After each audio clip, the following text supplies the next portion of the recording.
Hello ladies and gentlemen, I am PANCZASU and welcome back to Necrophages playthrough slash tutorial. A quick warning for you people, today I feel excited for no reason whatsoever, which means that I'm probably going to end up making a mediocre videocast.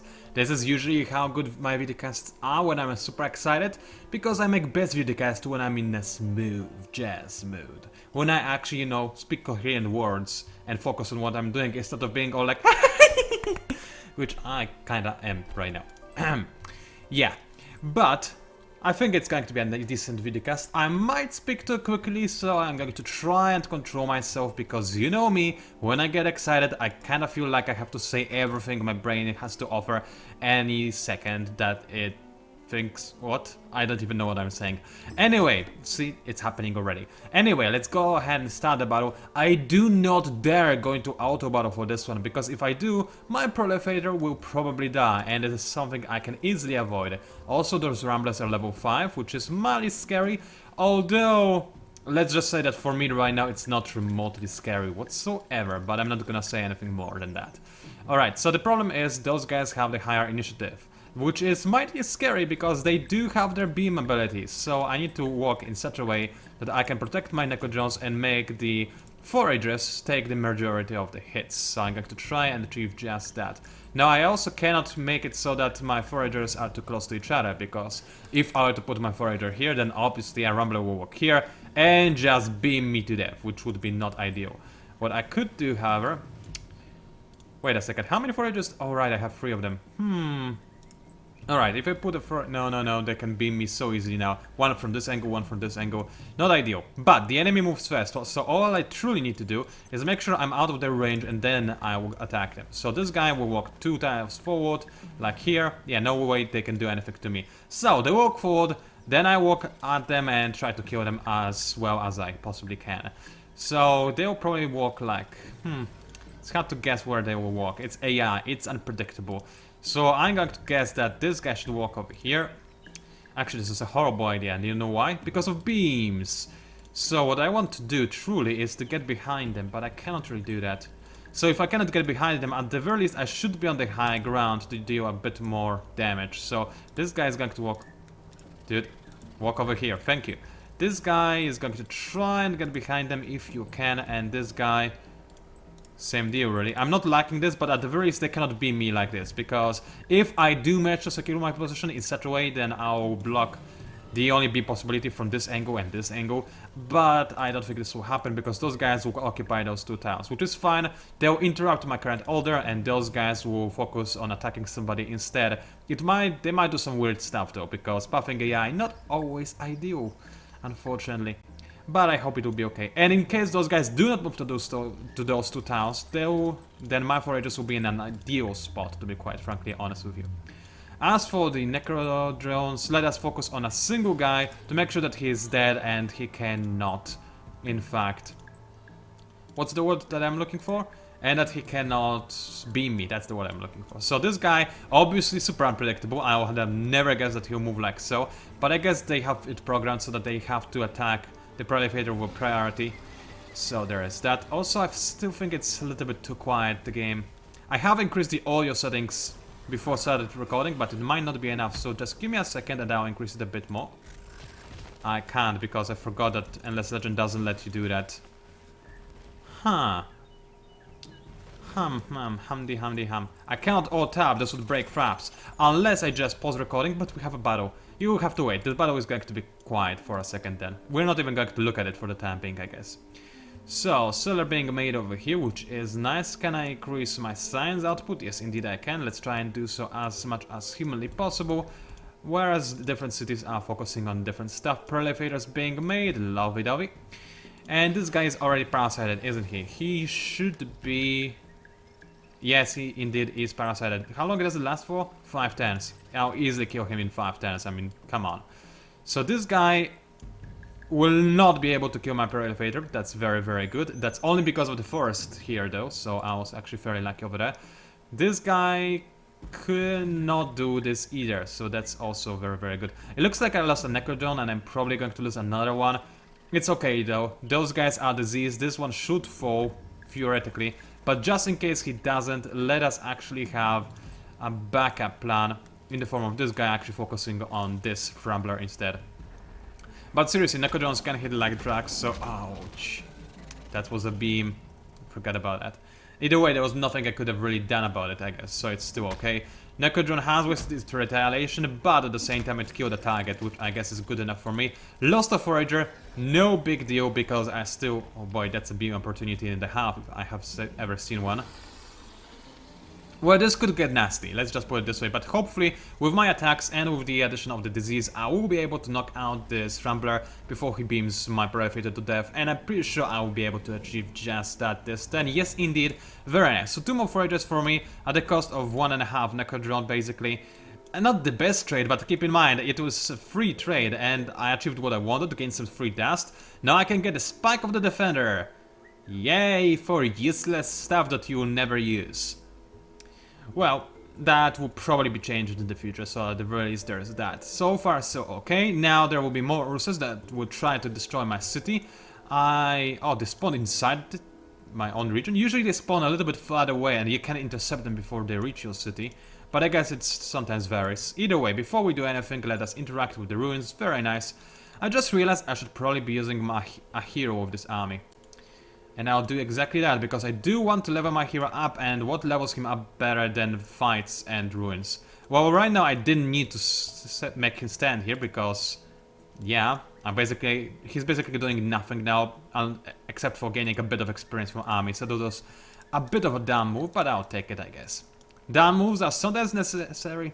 No, they're not, I'm just not being really serious and honest right now. So everything is done, let's go ahead and finish my turn. So far so good. Let's have another look at how the AI is doing. Overall score, we are up there. It feels so weird to see it like this. Alright, and we have finished the research, and my city is apparently under siege. That is because of the Ramblers, and unfortunately, as I said, I didn't expect them to spawn within my region. Usually it does take them at the very least 2, maybe even 3 turns to actually get to your city. I have never actually seen them spawn right next to your city, so I'm a little bit surprised. But I guess it's just me being moderately unlucky right now. So this is actually fairly bad. My city has some drastically lowered effects. As you can see, this whole thing describes how badly I'm suffering from my city being besieged. And all my resource gains, everything is just lowered significantly. Dust and science are hit the hardest, and at the same time food and industry are also hit hard because I no longer gain anything from the exploitations. So it's not too good. I'm still growing in population because of feeds and bones, but other than that, things could certainly be much nicer right now. But it's okay, I'm going to swing my army around and kill those bastards. Besides, they're only taking 2 points of my city defense per turn, so there's no way they will attack anytime soon. And they can, but I will have some extra armor on my settlers and my militia and my hero as well, so things should be fine. Do I want to change my empire plan? No, I do not, because I don't have enough influence. Man, I should have looked this up before recording. I would have probably gone for the extra bonus on attack. Then again, I don't really need it just yet. I'll wait until I am actually going to attack the enemy, which will happen soon. Make no mistake, it will have to happen soon. So, research-wise, what do I want next? Well, let's have a quick look at how my cities are doing in general. What am I good with, what am I bad with? What I would love to see is a quick summary of all of your cities, how much they are producing food, industry and whatnot, so I can quickly see, you know, how good is my empire doing in one area and how poorly it is doing in another. Because as much as those graphs are useful, they are not too great when it comes to telling how good I am at any particular given turn. I mean, I guess it does... Wow, am I this good with science? Really? That makes no sense. There's no way I'm this good with science. I'm Necrophages. Actually, you know what? I'm just probably used to some far worse stats, so that's probably it. And this bad with food? Oh, well, I guess it does make a bit of sense, but still... Whatever. I probably am really good with science. Do I have 77 spices? Where? Oh, I have augmented extractors, don't I? Wow, 77 spices. Well, what is the market price for the spices? Ooh, let's have a quick look. It's very low. And even if I buy spices, then this will not help too much. I mean, I can buy 8 for that and buff up the price a little bit. But again, this is so-called market exploit, by which I mean you buy a small amount of stuff on the marketplace and then you sell a huge amount of stuff on the marketplace. So I could buy 8 spices and then sell 77 of them for great profit. But this is something that the devs have said times and times again that they are working on fixing. So I'm not going to use this exploit because this will be soon outdated. It's not like I'm too, you know, below using exploits. Oh, no. When it comes to fighting AI, I never hold back. I use all the dirty tricks that the game lets me use. You know me. But I do not use tricks that are probably soon to be outdated. So, what do I want next in terms of research? I'm asking myself. Again, I'm asking you too. Well, I could go for something from Era 1, but there is nothing really out there that I need. So what do I want from Era 2? Whew.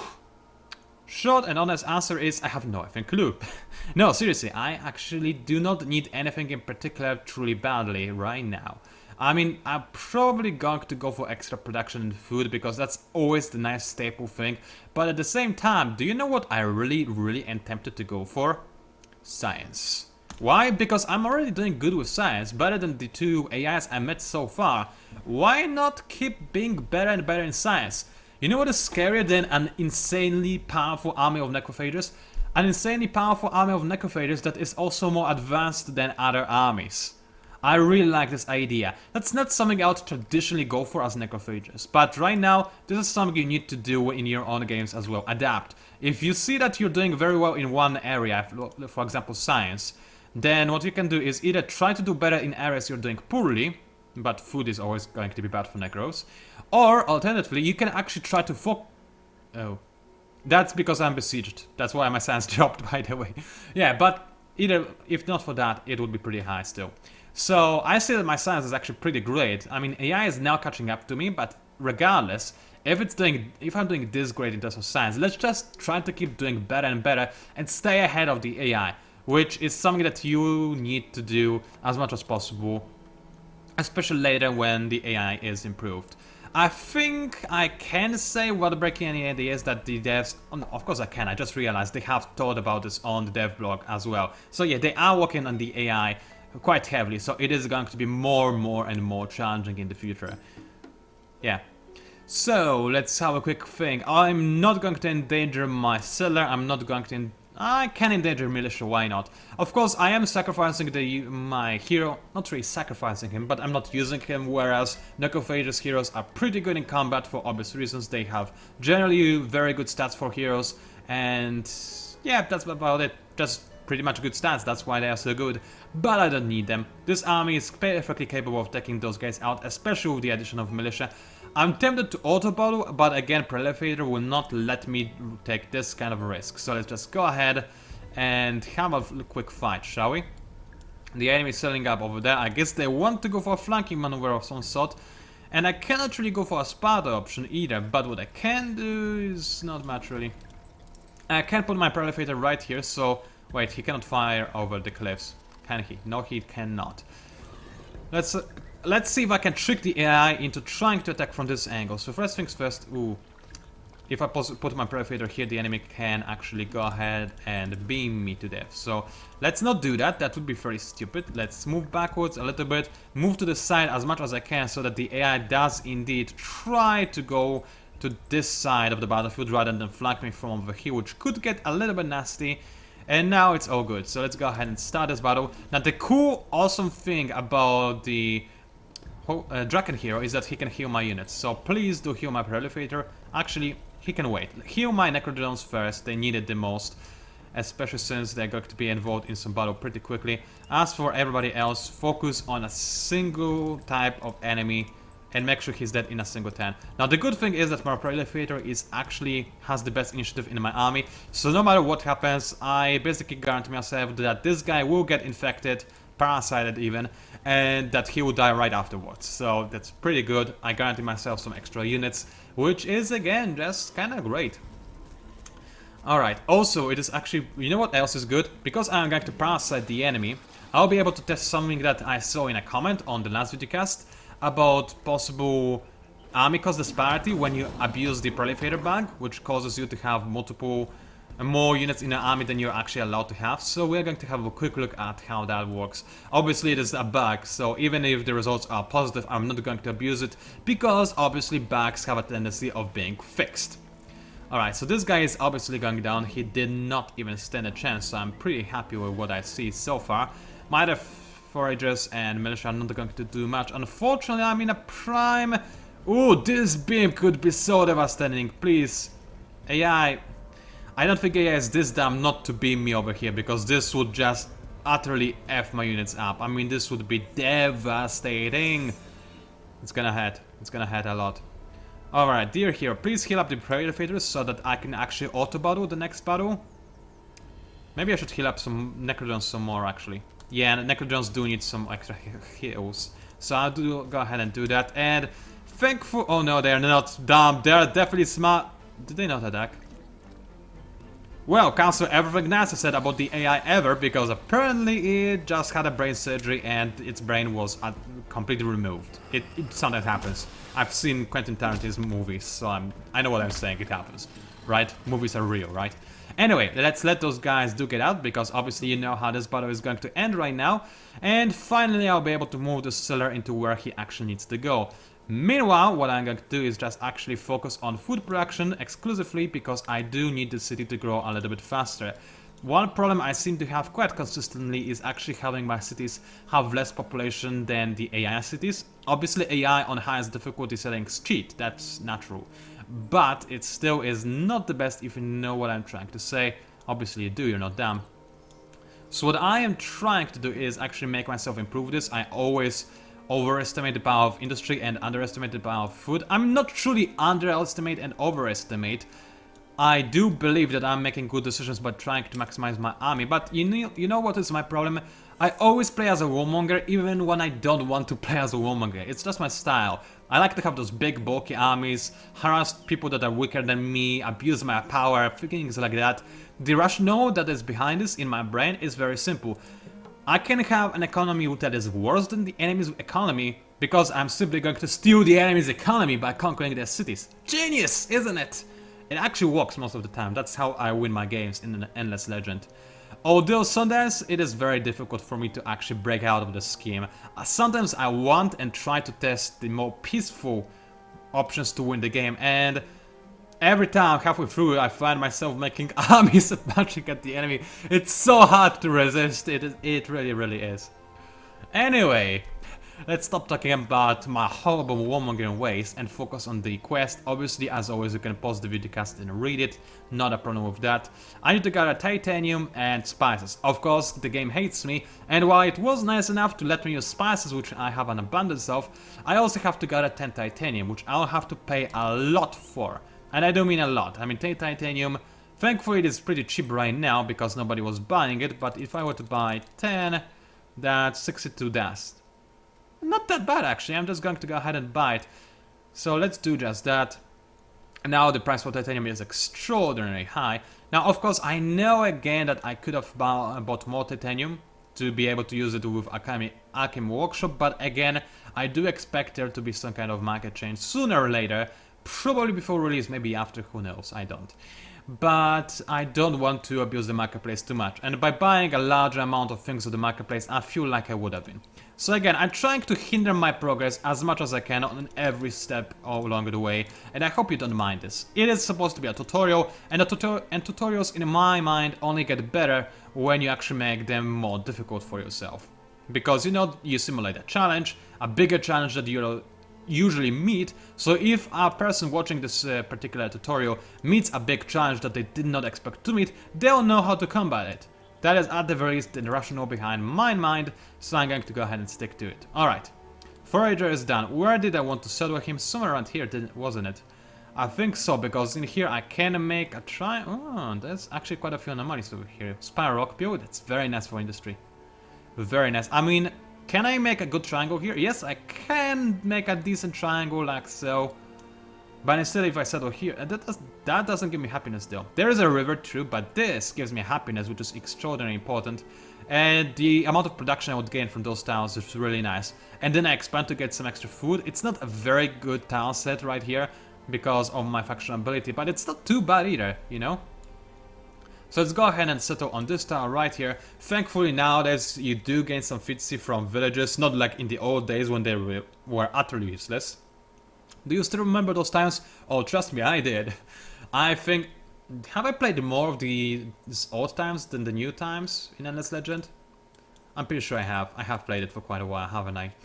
So there is that, and I think I'm actually good to go and end my turn. So far...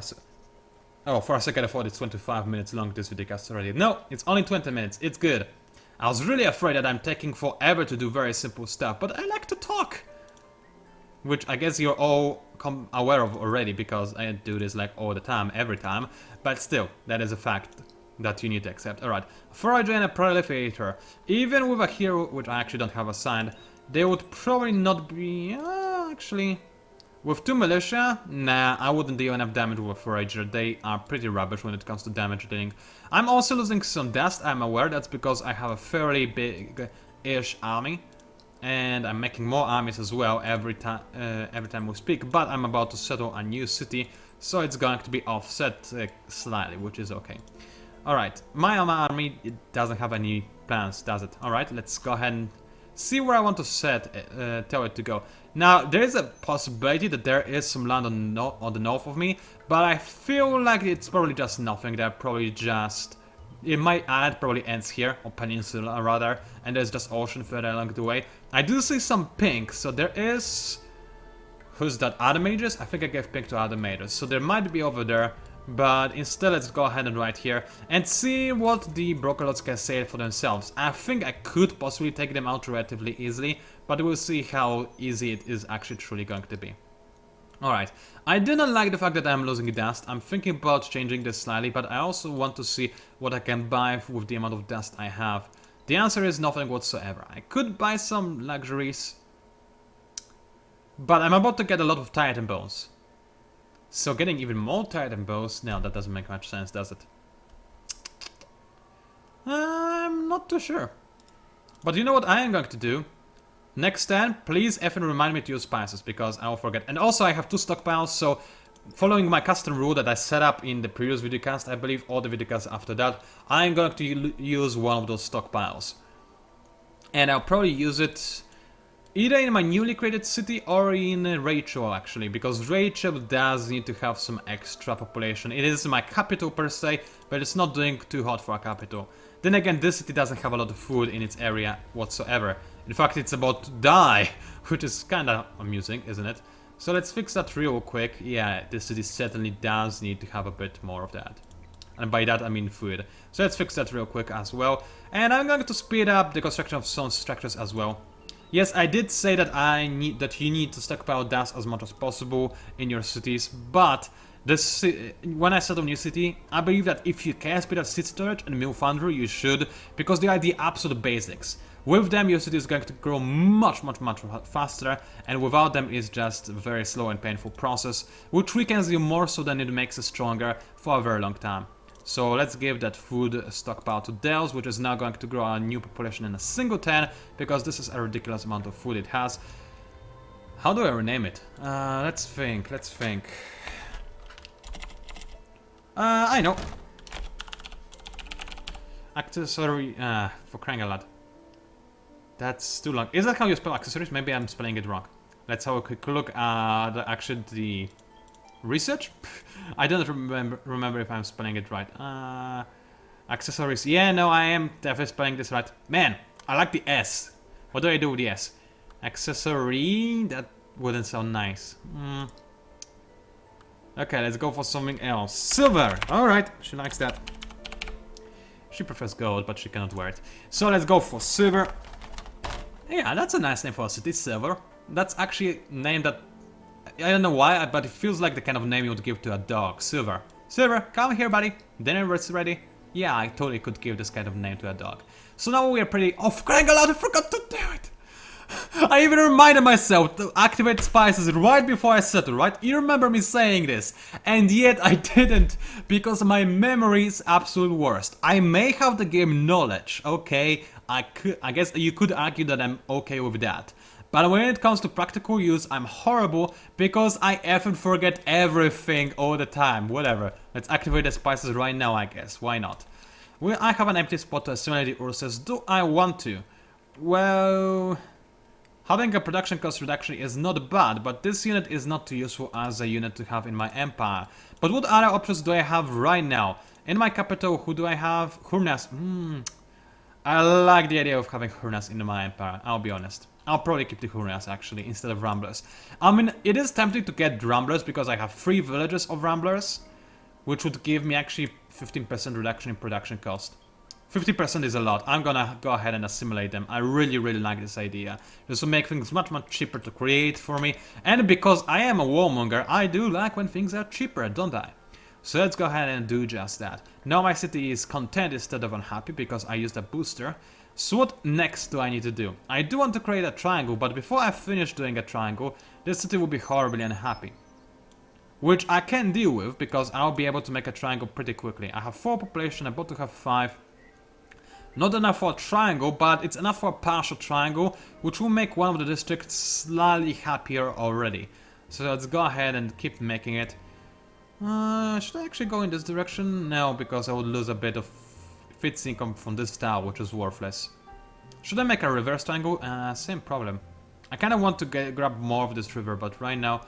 Actually, if this is a triangle, this would be a bit better, wouldn't it? Like this triangle? Yeah, I'm liking what I'm seeing. So let's set up the next city tile, like... Let's see. This gives me the most benefits and a better access to river tiles, which is nice. Speaking of river tiles, I just realized what I do want. I want this. I really want aquacultural science, and I wanted this before as well. I really wanted this because of the river, and it's going to help my city in a very tremendous way. And I cannot believe I forgot to queue it up, but I just did it, so it's gonna be better in the future. It does happen. I'm still happy with my decision to go for extra science. It is still going to help me along the way, but I could have probably it would have probably been better if I had done it the other way around. So there is that. I can now explore those ruins. I do not remember if this spawns an enemy army. Maybe, maybe not. I honestly forgot. It's... let's check it out. Maybe it will be it. So let's go ahead and do this and set the same ruins after getting... Oh, I'm just slightly off. But I did get 20 Titan Bones. And you all know what I'm going to do with those Titan Bones? Activate them right away. Because more happiness and more production capabilities, which is going to help Rachel a lot, who certainly needs to have some more districts, which I like a lot. So I'm now gaining 0 dust per 10, which is better, but I still want to do something else. So let's generate more dust. This will give me 144 next turn. Whatever, let's get a bit more. That's actually slightly over this, but I think if I do it like so, then that is not enough. So yeah, okay. Let's have enough dust to explore those ruins in the next turn. You can go back to a city, and actually now that you are in a city, I can move some of this backwards like so. That's very nice. Alrighty then, let's finish this turn and finish this videocast as well. Ladies and gentlemen, we are getting ready to kill people, or to be more precise, broken laws. In the meantime, however, it was PANCZASU, also known as the Mighty Mix Spammer. I have been declared a battle on, which is completely irrelevant because I can crush those guys without taking any casualties, right? Right. I even gained a forager, which is perfect. So far so good. And actually, before we end, just for experimenting, this army is has 8 units in it, which is, too much. And actually, somebody said that it's more beneficial if you split the army, if you move those units into a different army because you spend less dust. It doesn't make sense, right? Because what is supposed to happen is each army you have is supposed to have an additional cost in addition to the units that you have to pay for. But maybe it's the dev's way of balancing proliferators, so let's have a quick look how it works really. So those 2 guys, I'm going to create a new army with them like so, bam. Wow, this guy he said the truth. So I guess you can't have an overly big army, you just get penalized in terms of dust. I still think the penalty is not big enough though, because I would gladly sacrifice, what was it, like 16 dust per 10 to have more units in my army. Because seriously, if you can enter a battlefield with 10 units when your enemies enter with 4, that is a huge benefit and advantage. So just for this reason alone, I'm going to be a nice boy and just, make my armies go in different ways. This guy is going to accompany my main army though, because I want to have extra firepower, what can I say? So, as I said, it was PANCZASU, yada yada yada. Thank you very much for watching, and I'll see you online.